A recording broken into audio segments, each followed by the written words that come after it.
বাংলাদেশের অন্তর্বর্তী সরকারের প্রধান অধ্যাপক মোহাম্মদ ইউনূসকে মন্তব্য রাখার ক্ষেত্রে খেয়াল রাখা উচিত বলে মন্তব্য করেছেন ভারতের প্রতিরক্ষা মন্ত্রী রাজনাথ সিং।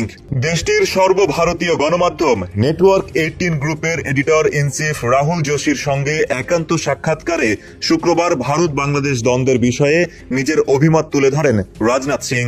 সেখানেই তিনি বলেন, ভারত কখনোই বাংলাদেশের সঙ্গে কোনো বিভেদ চায় না। তবে প্রতিরক্ষা মন্ত্রী স্পষ্টতই বলেন, ভারত যে কোনো ধরনের চ্যালেঞ্জ মোকাবিলা করতে পারে, যদিও আমরা এদের প্রতিবেশীদের সঙ্গে সুসম্পর্ক বজায় রাখার লক্ষ্য রাখি। নয়াদিল্লি কখনোই বাংলাদেশের সঙ্গে উত্তেজনাপূর্ণ সম্পর্ক চায় না। তাই ডক্টর মোহাম্মদ ইউনূস যখনই মন্তব্য করবেন, তিনি যেন ভাবনা চিন্তা করে কথা বলেন। 2024 সালের 5 আগস্ট বাংলাদেশে ছাত্র জনতার গণঅভ্যুত্থানের ফলে সাবেক প্রধানমন্ত্রী শেখ হাসিনার সরকার পতনের পরই ভারত বাংলাদেশ উভয় দেশের মধ্যকার সম্পর্কে শীতলতা আসে।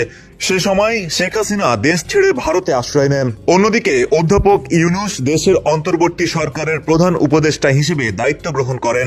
কিন্তু ক্ষমতায় আসার পর থেকে মোহাম্মদ ইউনূসের বেশ কিছু মন্তব্য ভারত ভালোভাবে নেয়নি বলে বিভিন্ন গণমাধ্যম সূত্রে জানা যায়।